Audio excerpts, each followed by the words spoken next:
en el medio pie, que es la zona media del pie, vamos a observar que hay una posición en aducción, que quiere decir que se va hacia el pie, hacia la línea media, ¿ya? Y el varo en la zona del retropié, ¿no? Entonces, eso es lo más característico de la deformidad del pie equinovaro, ¿no? Siguiente. Como les decía, la presentación es con mayor frecuencia es bilateral, ¿ya? La etiopatogenia es multifactorial, está relacionado con varios factores, que puede ser hereditario, ¿ya? Puede estar relacionado con cromosomas, con algún tipo de gen, incluso relacionado con el tabaquismo, con madres gestantes que fumadoras, ¿ya? Que van a alterar en cuanto al desarrollo del pie, ¿no? Entonces esto también hay una relación con cuanto a los fármacos, se ha estudiado la relación con el fármaco del misoprostol, ¿no? Que es bastante usado en el servicio de ginecología, ¿no? En la parte ginecológica. También ha habido una relación con el virus. Dentro del virus que está más relacionado es el virus Zika, ¿ya? Se han encontrado estudios en cuanto a su relación, ¿no? Siguiente, por favor. ¿Ya? Entonces, los tipos de pie equinovaro congénito lo tenemos en dos grandes grupos, el idiopático y el no idiopático. Dentro de esto, el más frecuente es el idiopático, prácticamente un 82%, y el restante es la parte no idiopática, que son relacionados con otras patologías más, con síndromes neuropáticos o posturales, ¿no?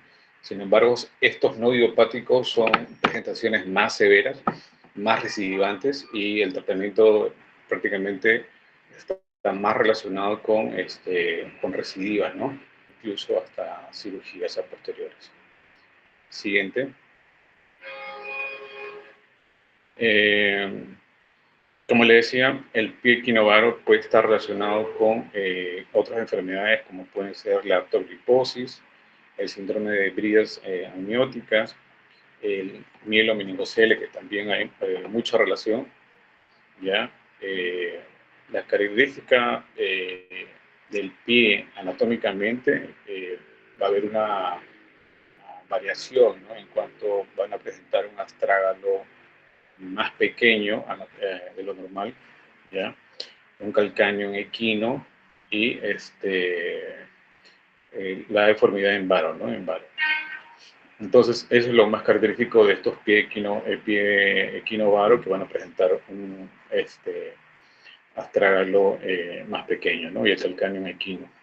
Incluso también hay una relación con hipoatrofia de la zona de los músculos de las pantorrillas, ¿no? Como les refería, también está relacionado con el cromosoma 5, el gen, el P1, el TX1, ¿no? También hay estudios en cuanto a su relación.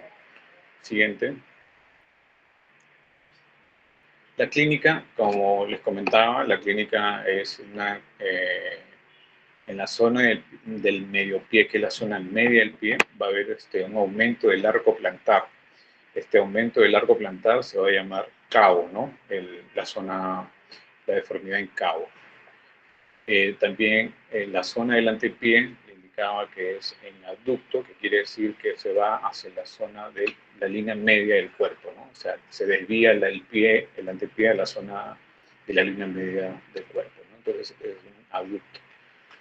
Y el varo, que viene a ser ya la inversión o la alteración del calcáneo, que nos lleva a una deformidad en la zona posterior del pie, ¿no? O retropié.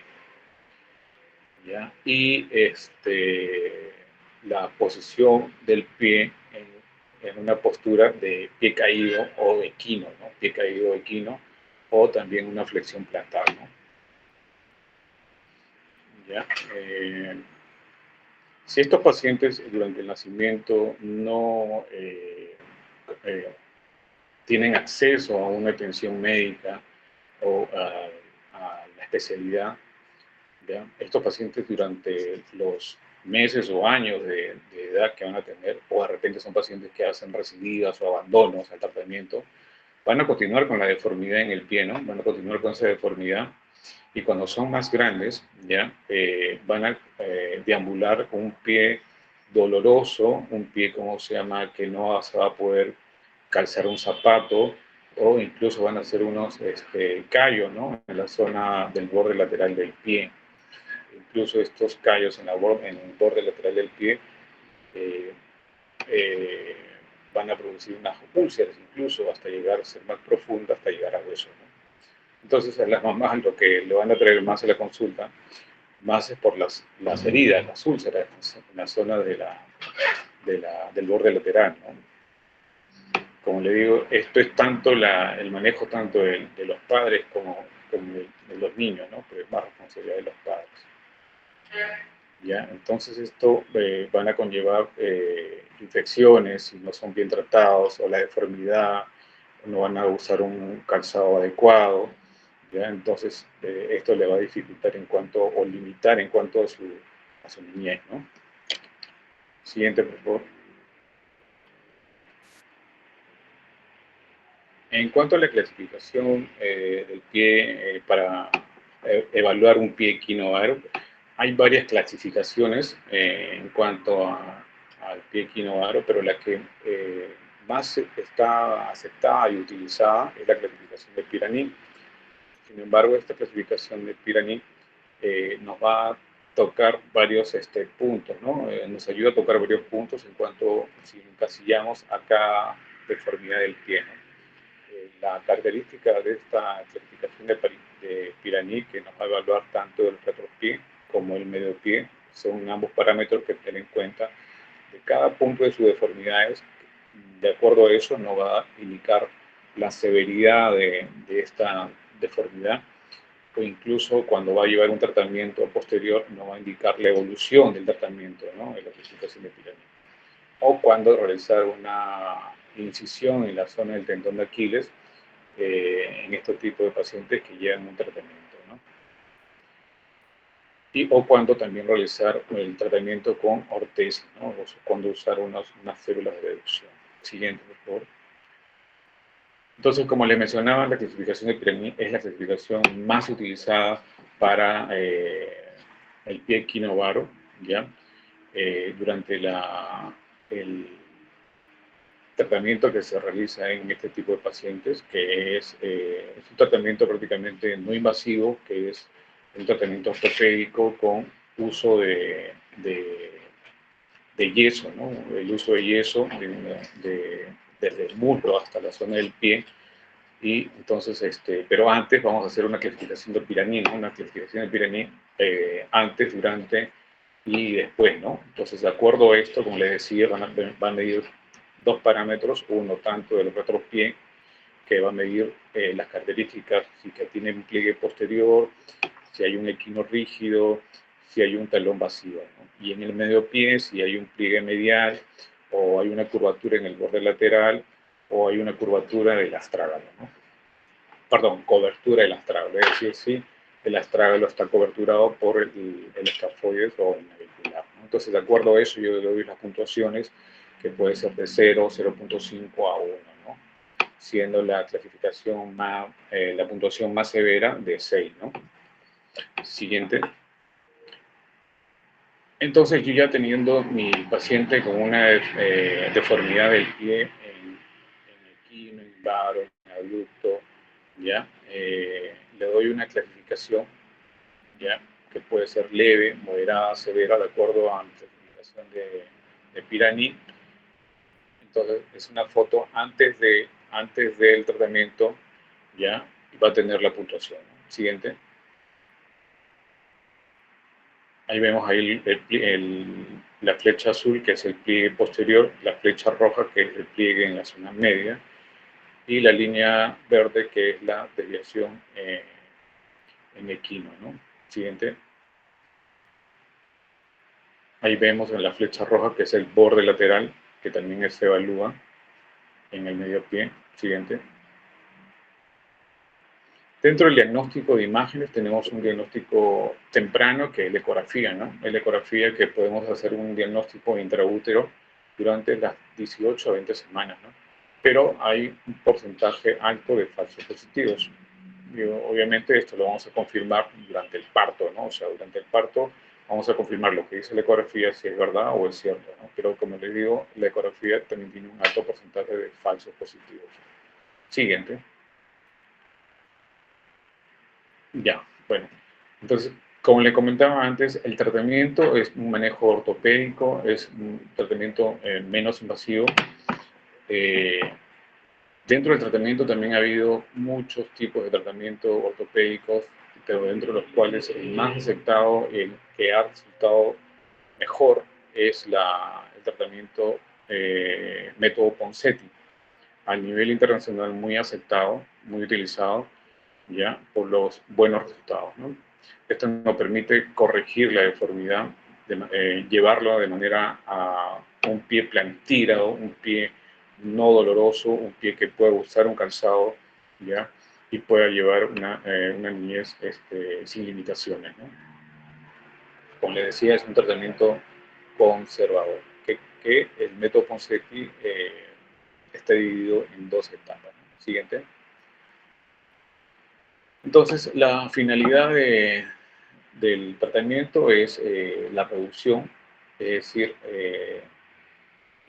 al inicio le decía que la cobertura del astrágalo, es decir, tratar de que el astrágalo se coberture con el navicular y llevarlo a una reducción, ¿ya? Restaurar la alineación, es decir, llevarlo el pie de manera gradual, de manera eh, sí, gradual a un pie plantígrado, quiere decir, ¿cómo se llama? Que pueda apoyar, ¿no? Que pueda apoyar de manera funcional. Siguiente, por favor. Entonces, como le decía, hay múltiples técnicas. Tenemos la de CAI, la de Benzagel, la de Ponseti, ¿no? Pero sin embargo, la de Benzagel, CAI, tratamientos que pueden ser muy engorrosos, o de repente que tratamientos que necesitan mucho de costo-beneficio de repente por la hospitalización y todo, y en cuanto a resultados, ¿no? Pero sin embargo, de todos estos tipos de tratamiento, como la de Benzagel o de CAI o la de Ponseti, la Ponseti es la más aceptada. ¿Ya? Prácticamente es el método tratamiento de oro a nivel mundial, ¿no? Sin embargo, está con buenos resultados o presenta muy buenos resultados tanto en el pie equinovaros idiopáticos como también no idiopáticos como los sindrómicos o los terapológicos, ¿no? Siguiente, por favor. Entonces, como le decía, el método Ponseti, que es el método conservador del pie equinovaro, que es el más aceptado, el más utilizado, consiste en dos etapas. La primera etapa, que consiste en corregir, ya, haciendo una manipulación del antepié en supinación, llevarlo en abducción para alinearlo y realizando una presión sobre la cabeza del astrágalo. Y luego lo ingresamos para mantener la corrección. Como les digo, esto va a ser de manera gradual. ¿Cuántos? Pueden ser 4 hasta 8 semanas, ¿no? Pero sin embargo un promedio de 4 a 6 semanas con el cambio de yeso de manera semanal, ¿ya?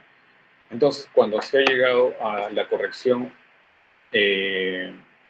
o se ha conseguido la reducción ya del antepié, pero sin embargo vemos que todavía nos falta la deformidad en equino, es decir, el pie caído, entonces habría que utilizar añadir la técnica de la tenotomía del tendón de Aquiles, ¿no? Entonces, para corregir el equino, prácticamente en un 70%, que esto se da en un 70%, es decir, realizar la tenotomía se da en un 70%, ¿no? En casos leves, solamente con el tratamiento sin la tenotomía, ¿no? Entonces, se le hace la tenotomía y posteriormente se coloca el yeso durante 4 o 6 semanas más. Siguiente, por favor. Como vemos acá, es una muestra de los yesos usados durante las 4 hasta 5 semanas. Como vemos de derecha a izquierda, prácticamente en el lado izquierdo, que vemos un pie prácticamente en plantilla en 90 grados, ¿ya? Pero si vemos a la derecha, vemos un pie caído, ¿no? Entonces, la corrección es de manera gradual, es de manera progresiva, no es de un momento a otro corregirlo, llevarlo a 90 grados, porque conlleva dolor, conlleva úlceras y lesiones en partes blandas, ¿no? Entonces, todo hay que hacerlo de manera gradual, de manera seriada. Como vemos ahí en la imagen, el primer yeso en el lado derecho es en equino, corregimos el abducto. En el segundo yeso vemos de derecha a izquierda que ya corregimos el abducto, pero sin embargo está en equino. En el tercer yeso, sin embargo, vemos que está un poquito, que continúa en equino, y el cuarto yeso que continúa en equino, ¿no? Entonces, y en el quinto yeso vemos que ya corregimos el equino, llevándolo a plantilla, ¿no? Entonces ese es el objetivo de llevarlo a un pie plantilla, un pie funcional, un pie que pueda usar un calzado, ¿no? Y que no tenga dolor cuando realice su deambulación. Siguiente.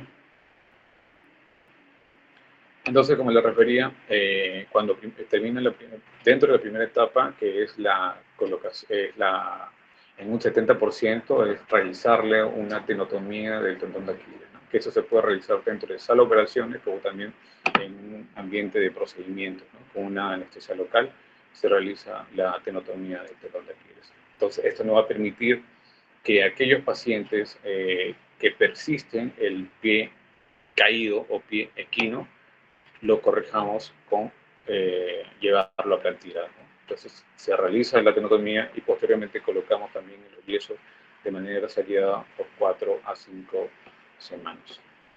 Siguiente.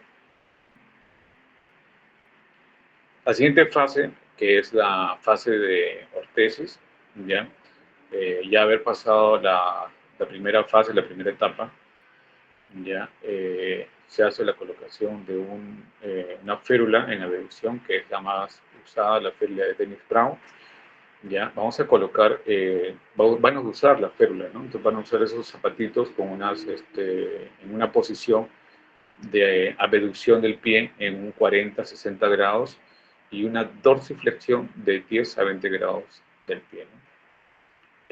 La segunda fase es la etapa más engorrosa, es la etapa más que se produce más abandono, ¿no? La segunda etapa es la etapa más difícil porque produce el concientizar a las madres conlleva el abandono, también por el tiempo, ¿no? Entonces, porque se utilizan durante 18 a 23 horas al día en los primeros 6 meses, ¿ya? Y posterior de manera nocturna, solamente hasta los 3-4 años, ¿no? Sin embargo, en esta etapa, en la segunda fase del método Ponseti, se produce muchas abandono.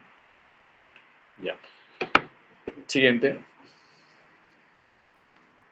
¿Ya? Entonces, pero sin embargo, si hablamos muy bien o concientizamos muy bien a la mamá, explicamos cómo es el método de Ponseti, que requiere de una fase, otra fase más, y el tiempo que lleva cada fase, vamos a lograr el objetivo, ¿no? El objetivo es lograr que el niño, ¿ya?, tenga un pie plantillado, ¿ya? Lo más cercano a un pie plantillado, ¿ya? Entonces, esto va a ser lo más beneficioso en los niños, ya que esto, como le digo, van a tener un pie funcional, un pie que le va a permitir caminar, ¿ya? Entonces, este es el objetivo, ¿no? Pero, ¿cómo lo vamos a lograr? Dependiendo qué edad lo diagnostiquemos o dependiendo cómo se llama, en qué etapa o clasificación de Piranesi lo encontremos. Sí, como le digo, el objetivo acá es indicarle un diagnóstico de manera muy temprana, así como el diagnóstico muy temprano, captarlos a los pacientes, los recién nacidos que tengan esta deformidad, instaurarle el tratamiento lo más temprano, ¿no? Entonces, instaurarle el tratamiento lo más temprano va a dar resultados mejores, ¿no? Va a dar resultados mejores. Pero estamos hablando de estos pacientes idiopáticos, ¿no? En pacientes no idiopáticos que están relacionados con otras enfermedades, igual ha habido estudios en donde también se instaura el método Ponseti, pero incluso va a tener más ayuda en cuanto a la cirugía, ¿no? Es decir, van a probablemente ser intervenidos quirúrgicamente para llevar a un pie aplatilado, ¿no? No tanto como los pies idiopáticos. Siguiente, por favor.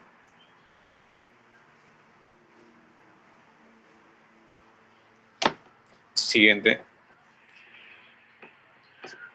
Ya, entonces, como le refería, el tratamiento quirúrgico en aquellos pacientes que no se ha logrado los resultados buenos, ya sea por motivos de que hay abandono, ya sea por motivos de que son pacientes con pies con relacionados con otras enfermedades como mielomeningocele, artrogriposis, heridas. Entonces, van a terminar en una cirugía, ¿no? O sea, van a ser necesario realizar un tratamiento quirúrgico. Pero esto habría que tener muy en cuenta la edad en cuanto a instaurar un tratamiento quirúrgico, ¿no? Generalmente hay controversias de iniciar el tratamiento en el primer año por la parte anatómica que no está muy desarrollada, ¿no? Entonces, de preferencia, a partir del año hacia adelante, ¿no? Siguiente. Estos son métodos en cuanto a la técnica quirúrgica, como la de McKay o la transposición total del tendón tibial anterior, o la liberación posteromedial con la técnica de Turco, o realizar una artrodesis, ¿no? Siguiente.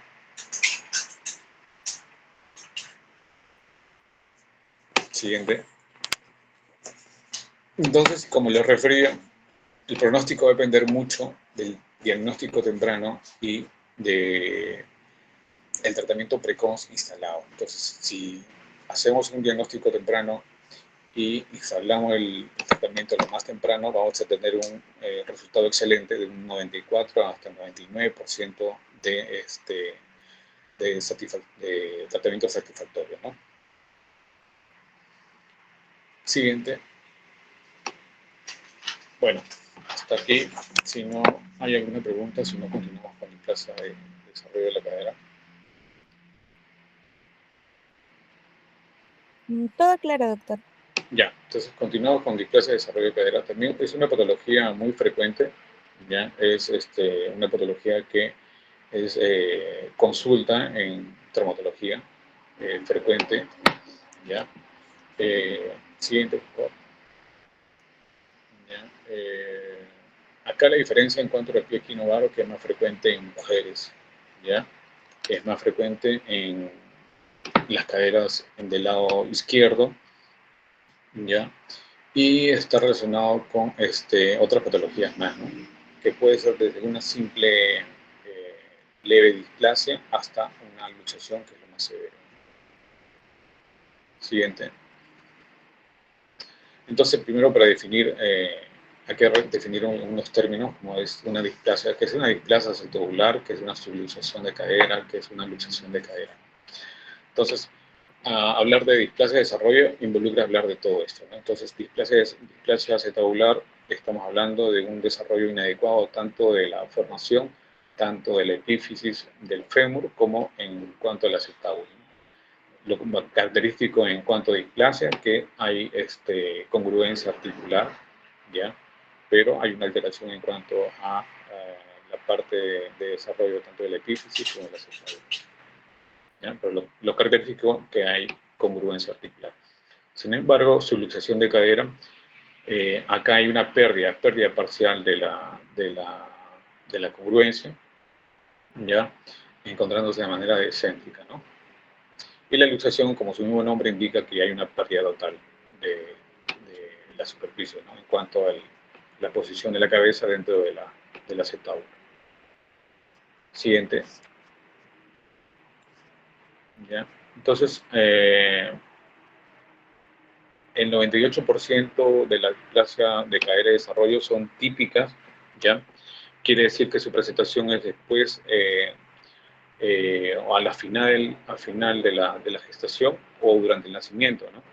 Entonces, estas se llaman displasias típicas, ¿no? Cuando son atípicas, cuando son displasias de desarrollo que se producen dentro del útero, dentro de las primeras semanas a partir de la 11ª semana para adelante, la luxación, ¿no? Entonces se llama luxaciones teratológicas, ¿no?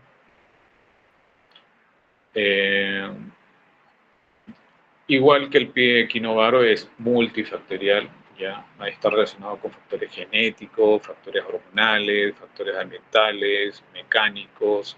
Hay varias hipótesis o teorías en cuanto a la displasia de desarrollo de cadera, ¿no? Entonces, como les decía, lo más característico es que es un 80% frecuente en mujeres, está muy relacionado con la cadera izquierda, y un 20% es bilateral.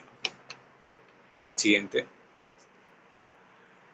Factores de riesgo, sexo femenino, como les decía, que es un 80% en mujeres, las primigestas, ¿ya? Oligohidramio, ¿ya? Presentación de nalgas, pacientes con recién nacidos macrosómicos, talla baja, embarazo múltiple, o relacionado con otras patologías más, ¿no?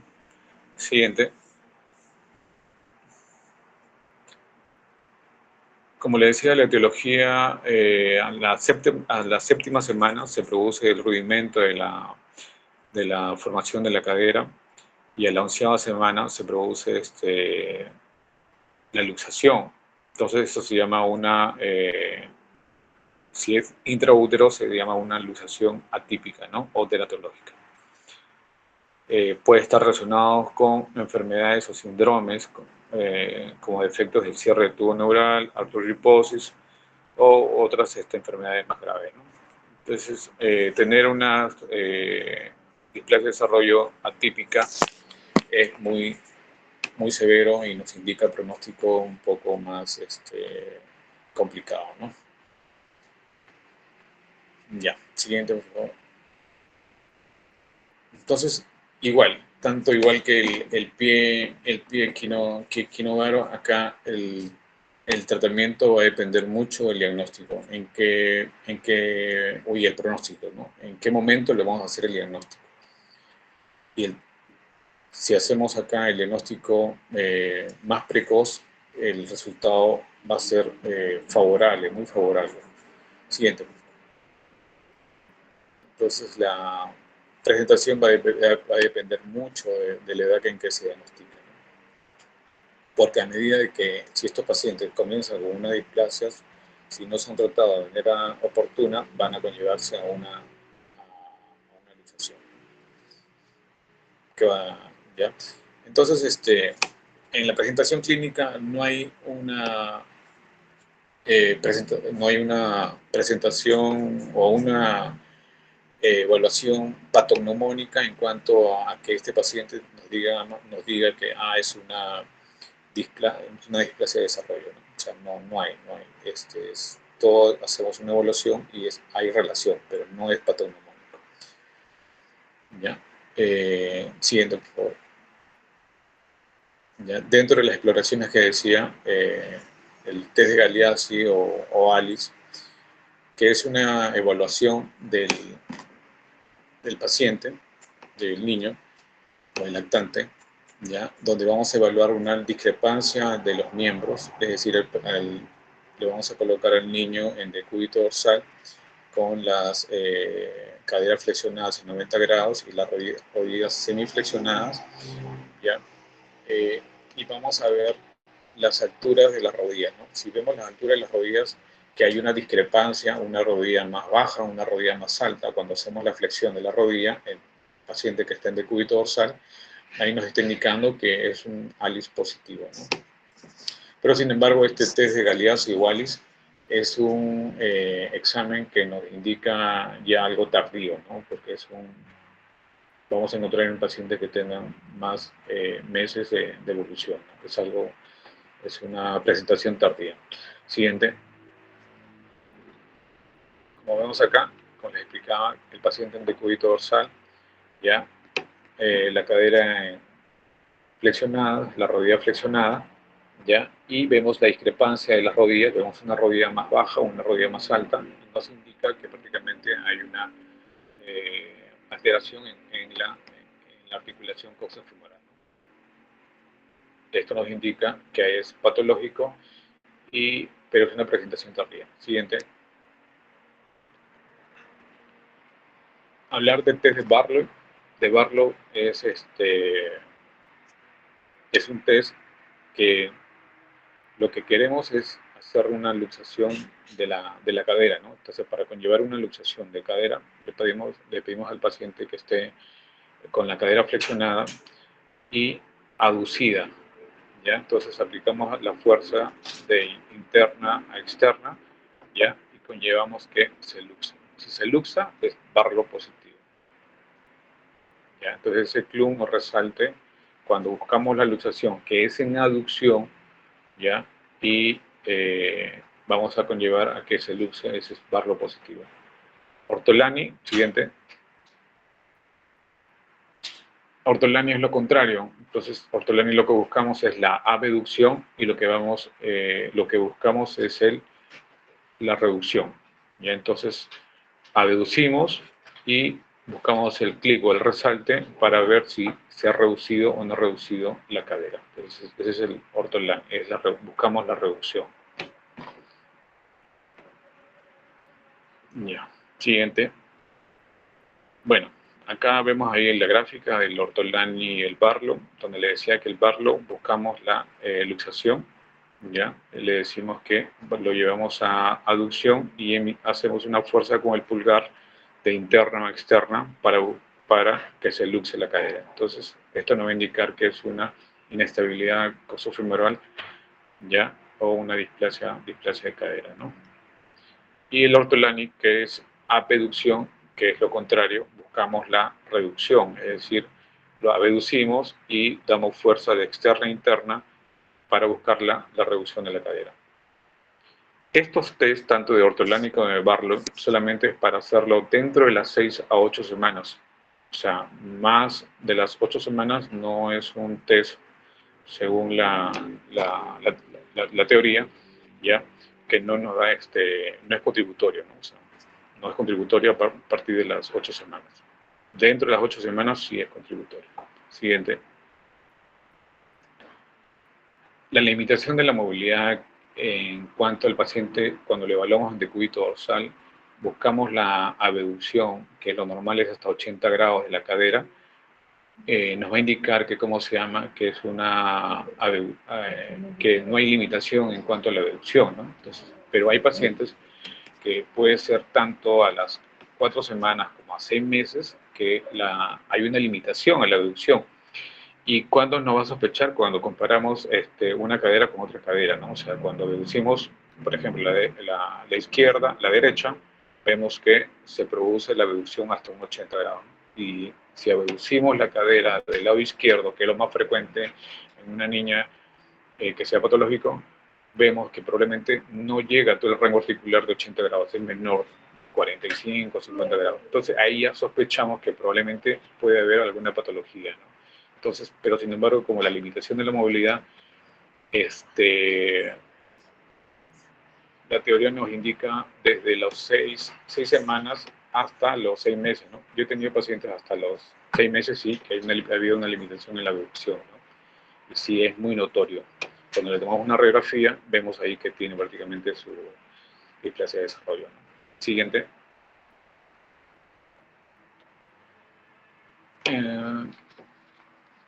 Dentro del diagnóstico por imágenes tenemos la ecografía dentro de los primeros 6 semanas, ¿ya? 4 o 6 semanas en pacientes, en los niños, lo más recomendado es una ecografía, ¿ya? Entonces, incluso en otros países se hacen tamizaje, ¿no? Se hace tamizaje en aquellos pacientes que tienen factores de riesgo, ¿ya?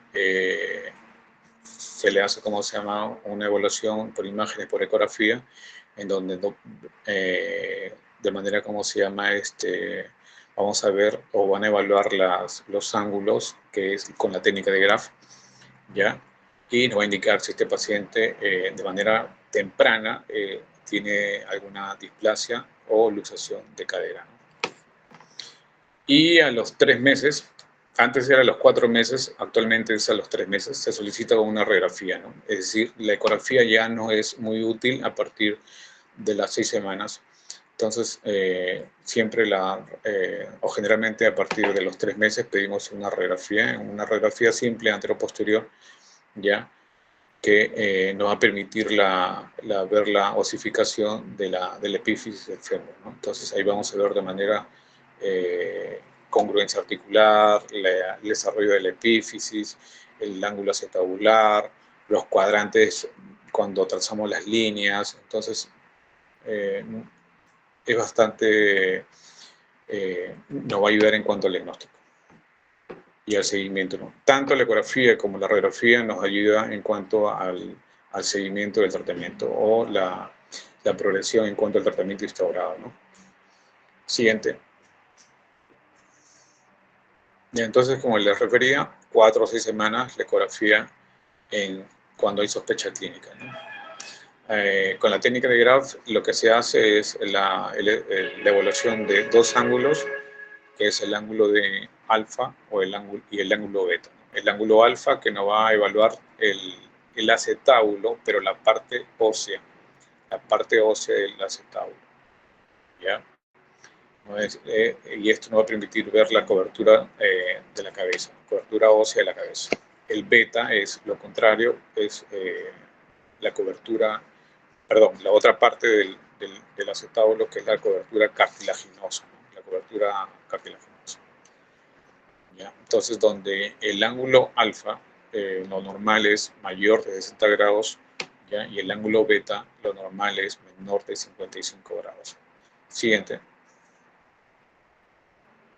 Entonces acá vemos una ecografía, ahí se evalúa los 2 ángulos, el ángulo alfa, que nos va a evaluar la parte del acetábulo, la parte ósea, y el ángulo beta, que nos va a evaluar la parte cartilaginosa de la cobertura del acetábulo. Siguiente. De acuerdo a esto vamos a tener parámetros.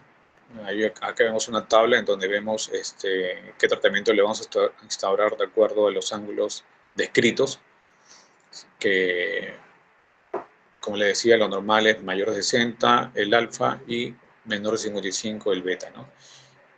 Cuando ya iniciamos, nos indica que es patológico cuando están fuera de los rangos, ¿no? Que puede ser desde una observación, el tratamiento, hasta reducción, pues puede ser abierto o cerrada y reducción abierto o cerrada con uso de arnés, ¿no? Siguiente. Entonces, la otra imagen importante, le indiqué, es una radiografía simple, que es a partir del 3er mes, ¿ya? Donde vemos ya prácticamente visibles los núcleos, por lo general, ¿ya? Vamos a ver la congruencia de la articulación del fémur con el acetábulo, ¿no? Siguiente. En esta imagen estamos viendo una radiografía de pelvis frontal, donde trazamos una línea, la línea Hilsen-Reine, ¿ya? Esta línea horizontal que vemos, trazamos en el punto de referencia del cartílago trirradiado, ¿ya? Entonces, trazamos esa línea y donde observamos que en una X vemos que esa línea, el epífisis ha ascendido, ¿no? Nos está indicando que es patológico, ¿no? Siguiente. En esta imagen, donde trazamos una línea de Perkin, es una línea vertical, que es en el borde del acetábulo, ¿ya? Si vemos que la cabeza, o el epífisis, perdón, está dentro de la línea, es normal. Si está fuera, externo a la línea, nos indica que es patológico. Siguiente.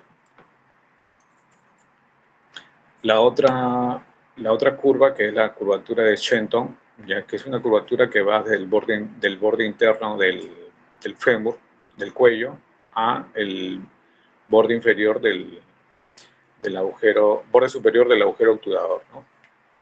Entonces ahí vemos que hay una continuidad de la curva en el lado derecho, y en el lado izquierdo con una X vemos que no hay continuidad, ¿no? Entonces eso nos indica que es algo patológico, ¿no? Entonces indica que hay una incongruencia. Siguiente. El otro parámetro a estudiar o tenerlo en cuenta es el ángulo acetabular, que es lo más importante, ¿ya? Donde formamos los ángulos acetabulares ya siendo nuestras líneas, ¿no? Tanto la línea de Hilgenreiner como la línea de Perkins, pero sin embargo el ángulo acetabular hacemos una línea entre el borde del acetábulo con respecto a la línea Hilgenreiner, ¿no? Donde lo normal es hasta 28 grados, y esto va descendiendo con respecto a los meses que tenga el paciente, ¿no? Puede ser hasta 23, hasta 20 grados, hasta los 2 años. Siguiente. Ya, entonces, el otro parámetro que nos va a ayudar también en cuanto a la radiografía es los cuadrantes. El cuadrante de Ombrendan, ¿ya? En donde prácticamente está formado por la línea de Perkins y la línea Fischer-Reiner. ¿Ya? Teniendo en cuenta todo eso, vemos los cuadrantes. Si vemos que el cuadrante, lo normal, tiene que ser inferior e interno, ¿no? Entonces tiene que ser el cuadrante inferior e interno, que la cabeza del fémur tiene que estar en esa posición. Pero si vemos que el cuadrante, o incluso, como vemos en la imagen, no vemos el desarrollo de la cabeza del fémur, la epífisis, está fuera, ya nos conlleva que está indicando que es algo patológico, ¿no? Que es algo más severo. Entonces, aparte del cuadrante de Ombrenday, también hay otros subclasificación teniendo en cuenta los cuadrantes de Ombrenday. Ya, pero es algo más específico, es algo más fino, es algo más más fino. Siguiente. Vemos acá una imagen, una radiografía frontal, ¿ya?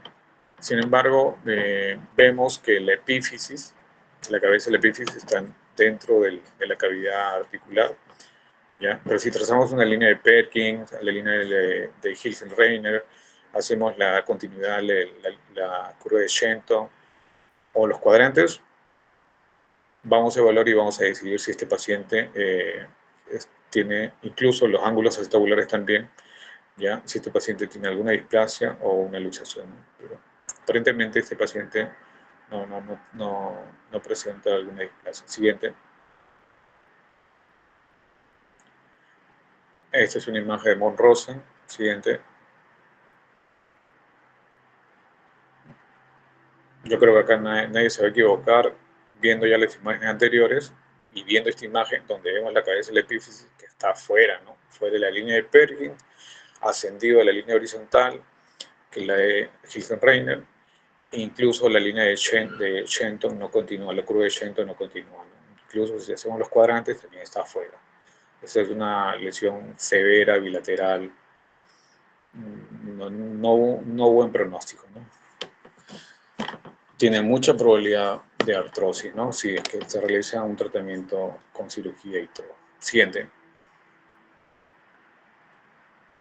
¿Ya? Entonces, siguiente. Esta es una radiografía normal. Entonces, el tratamiento, el objetivo principal del tratamiento es conseguir una reducción. No solamente una reducción concéntrica, sino también estable y mantenida, ¿no? Hay que mantener la congruencia y que sea estable, ¿no? Esto lo vamos a ver con la evolución de los índices acetabulares. Vamos viendo, evaluando los índices acetabulares, ¿no? Siguiente. ¿Ya? Entonces, el tratamiento va a depender, como les digo, en la presentación, el diagnóstico, en qué edad del paciente, ¿no? Por ejemplo, si encontramos en un paciente, si diagnosticamos en un paciente menor de 6 meses con una cadera displásica, como les decía, es una cadera no luxada, el tratamiento, si es un niño con un ángulo alfa anormal o una cadera inestable, ¿ya? La indicación es un arnés de Pavlik, ¿no? Es un arnés, es un aparato ortopédico ¿ya? Que de acuerdo a cómo se llama la patología o la clasificación que vamos a encontrar, la evolución va a ser favorable, ¿no? Sin embargo, con esto le vamos a colocar un arnés de Pavlik, ¿ya? La indicación es un arnés de Pavlik, ¿ya? Nos va a permitir la reducción y el mantenimiento de, ¿cómo se llama?, de la estabilidad de la congruencia articular, haciendo que la cadera esté en flexión en 90 grados y reducida entre un 45 a 60 grados. Más o menos el rango, ¿no? Otros dicen hasta 30 a 60 grados. Pero tiene que ser de manera gradual cuando se hace la reducción por el riesgo de que haya una necrosis de la cabeza femoral. Entonces, siempre tiene que ser de manera gradual, no llevarlo a un extremo.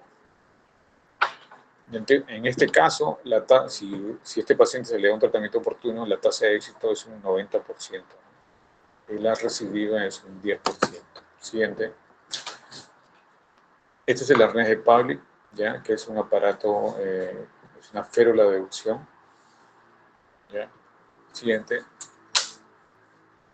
Pero sin embargo, si es una cadera luxada, ¿ya? Dentro de los 6 meses, ¿ya? Y se coloca el arnés, vamos a hacer los controles radiográficamente cada 6 semanas, ¿ya? Si se consigue la estabilidad, ¿ya? La tasa de éxito va a ser un 85%, ¿no? Entonces, pero si no se consigue la estabilidad, ¿ya? O la reducción, este paciente va a ser candidato a una reducción cerrada, ¿ya? En sala de operaciones, ¿ya? Incluso con tenotomía, ¿no? Mínimamente invasiva. Siguiente. Si encontramos un paciente o con una cadera luxada entre la edad de 6 a 18 meses, ya aquí se va a hacer más agresivo, un poco más agresivo que el anterior, ¿no? Entonces, se realiza bajo anestesia general, vamos a hacer una artrografía para ver si hay un obstáculo dentro de la reducción, es decir, que pueden ver partes blandas que obstruyan la reducción, ¿no? Es decir, va a haber cómo se llama interposición de partes blandas en la zona articular que hace que no se logre la reducción, ¿ya? Pero si se logra con solamente realizar una tenotomía del psoas y los aductores, ¿ya? En sala de operaciones, es paciente candidato a usar un yeso pelvipédico por lo menos durante 12 semanas, ¿no? Con control o cambio de yeso a la sexta semana.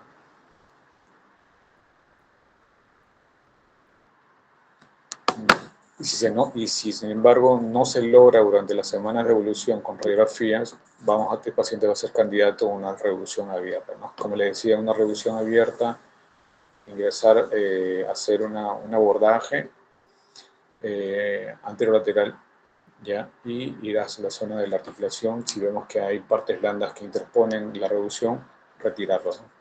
Siguiente.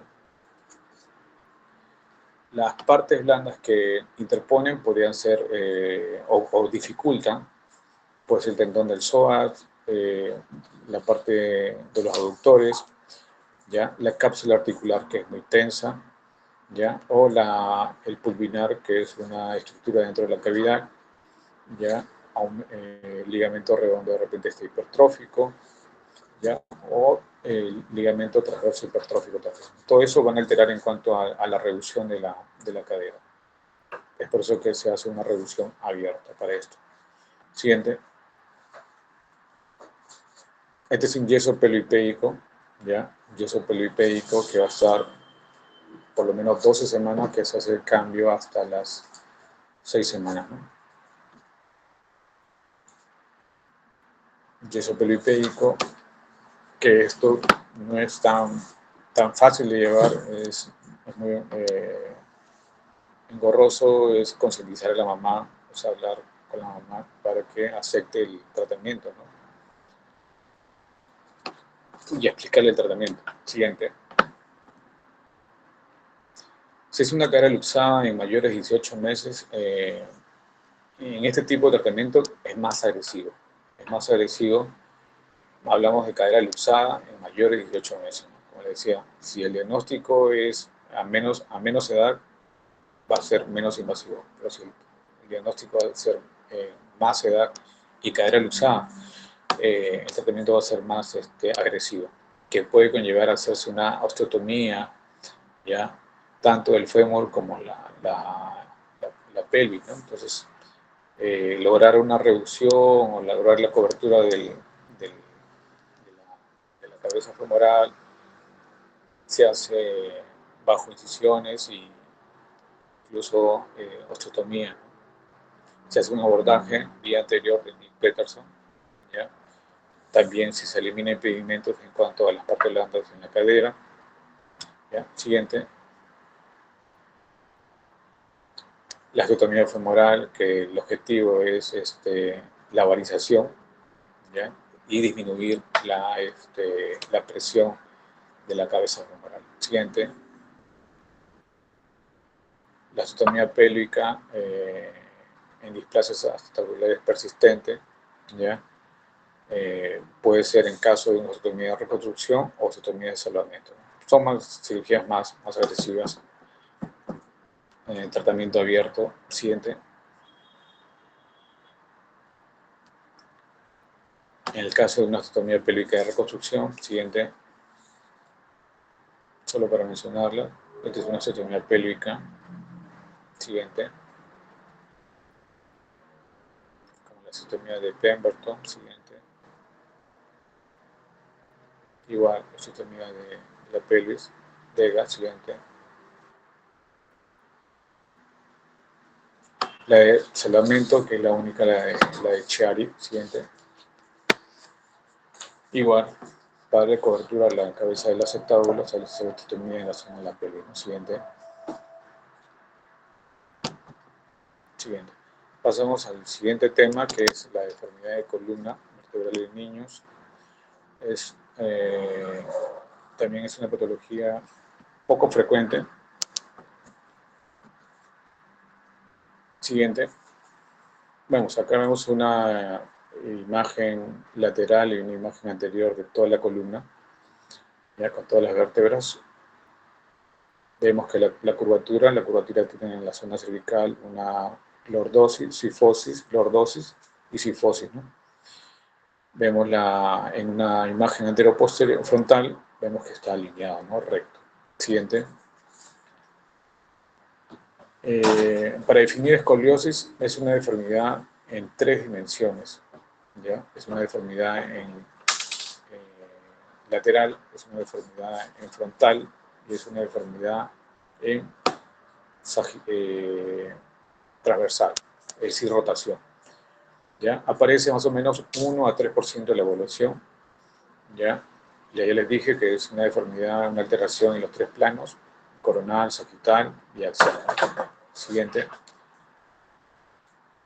La clasificación, una escoliosis congénita, escoliosis neuromuscular, una escoliosis idiopática. Como acá generalmente la idiopática prácticamente abarca la mayoría, ¿no? 75-80%. Los demás tipos de escoliosis son escoliosis poco frecuentes y son más severas, ¿no? Siguiente. Acá la escoliosis congénita la dividen en 3 tipos: deformidad tipo 1, deformidad tipo 2 y la 3. El tipo 1, que es fallos tanto en la formación, que puede ser unilateral, parcial o completa. Y la tipo 2, que puede ser una segmentación, que puede ser parcial o completa. Y la tipo 3, que es la combinación de ambas, ¿no? La formación y la segmentación. Está relacionada esta escoliosis congénita, lo más característico, con otras patologías, con otras enfermedades más, ¿no? Esto acarrea más que el pronóstico no es muy bueno, son más severas, ¿no? Siguiente. La esclerosis neuromuscular es también un tipo de trastorno neuromuscular que da lugar a unas deformidades de escoliosis de curvas grandes, largas y rígidas, ¿no? En edades tempranas, que son muy severas, ¿no? Siguiente. La escoliosis idiopática, que la subdividimos en infantil, que es menor de 3 años, juvenil de 3 a 9 años, adolescente cuando son mayores de 10 años y adultos más de 18 años.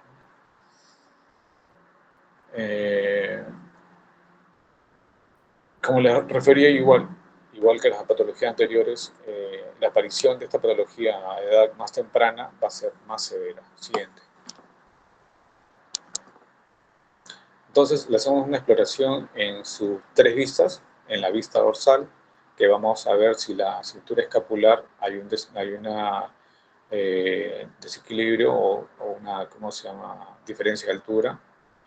Igual la pélvica, o si vemos una prominencia de las escápulas o en los flancos, y también hacerle un test de ADA, que viene a hacer que el paciente haga una flexión ventral, y vemos ahí la prominencia de las costillas, que viene a ser la gibosidad. ¿Ya? Podemos usar también instrumentos como el escoliómetro, o el otro es el test de la plomada. La otra visión, la visión ventral, ¿ya? Vamos a ver la simetría de los músculos. Acá la parte abdominal vemos una simetría en cuanto a la parte abdominal. Se observa. En pacientes con una escoliosis severa se observa una dismetría tanto en la zona anterior ventral. En la visión lateral vamos a ver una pérdida de las curvas, es decir, la cifosis, la lordosis, ¿no? Siguiente. Acá vemos un paciente bipedestación. Vemos, aparentemente, no vemos que esté bien, hay alguna dismetría grotesca, ¿no?, severa, pero sin embargo le hacemos que haga el test de ADA, que haga la flexión ventral, y sin embargo no vemos gibosidad ni prominencia costal, ¿no?, de un lado, ¿no? Entonces, aparentemente es una escoliosis postural, ¿no?, de postura, que es muy frecuente. Siguiente.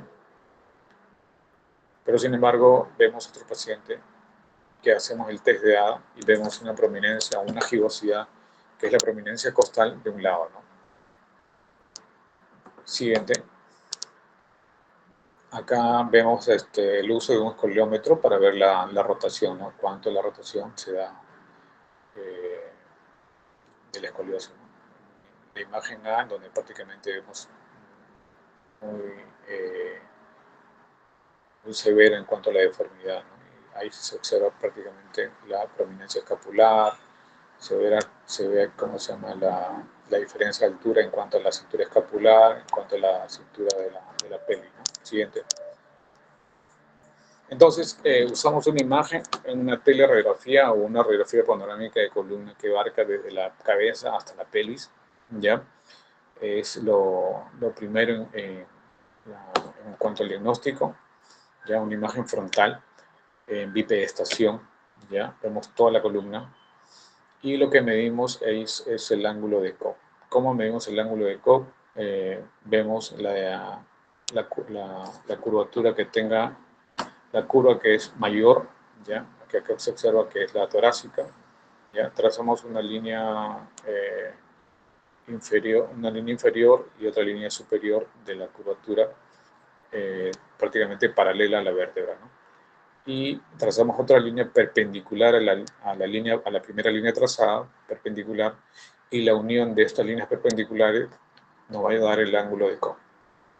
Si este ángulo de Cobb es mayor de 10 o mayor de 25, nos está indicando que ya estamos ante una patología de escoliosis, ¿no?, que puede ser leve, moderada o grave, ¿no?, mayor de 50.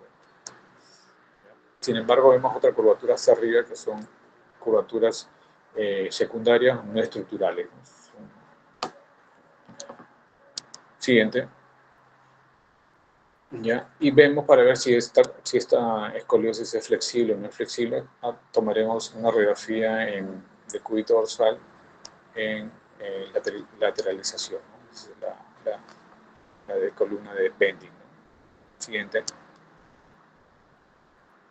Resonancia magnética pedimos, no es usual, lo pedimos solamente en caso de que haya sospecha de otras patologías más, ya, o en pacientes menores de edad, menores de 10 años, ya, entonces en estos casos tomamos una resonancia magnética. Por ejemplo, como para en aquellas patologías que son las escoliosis congénitas, ¿no? Para ver si hay unas vértebras, hemivértebras o fusiones de vértebras, ¿no? Siguiente. Entonces, el tratamiento va a depender mucho en cuanto a la escoliosis idiopática en la edad que le encontremos. Es decir, si una escoliosis idiopática infantil, ya en menores de 3 años, ya son unas curas progresivas, ya que para evitar un síndrome de insuficiencia pulmonar que está muy relacionado en este tipo de escoliosis a esta edad, ya es el uso de un corset. Es el uso de un corset, es el tratamiento menos invasivo, ¿ya? Y el objetivo es, ¿cómo se llama? La progresividad de la deformidad, ¿ya? Y el desarrollo de la parte respiratoria, ¿no? De alterar la parte respiratoria. Siguiente. Si es juvenil, si es una escoliosis idiopática juvenil, ¿ya? Sigue siendo el uso de corset, ¿ya? Un estabilizador temporal hasta que tenga una maduración eh, adecuada para un tratamiento que se puede ser incluso quirúrgica, ¿no? ¿Ya? Siguiente. En una escoliosis idiopática ya del adolescente, en donde ya está más definido la parte de la formación de la columna, de acuerdo al ángulo de Cobb, si encontramos menores de 25 grados, solamente lo observamos. ¿Ya? Si es de mayores de 25 grados, el uso de corset, ¿ya? Y si son mayores de 50 grados, ¿ya? El paciente va a ser candidato para una cirugía, ¿no? ¿Qué tipo de cirugía se le va a realizar? Puede ser una artrodesis, una fijación transvehicular, con un abordaje en la zona posterior. Siguiente.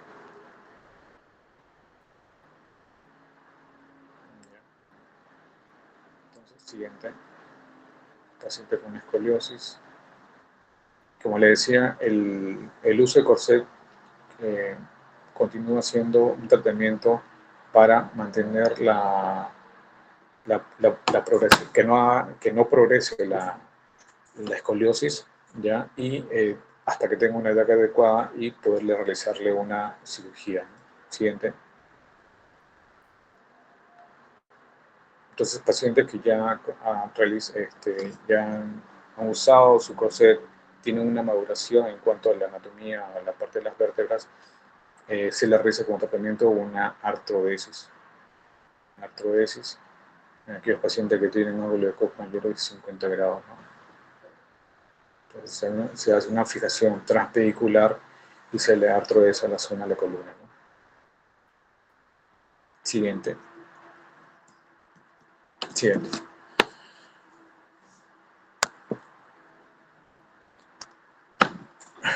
Bueno, gracias por la presencia en la clase. Si hay alguna pregunta, si no, no por terminado. Todo claro, doctor. Ya, listo. Muchas gracias a todos.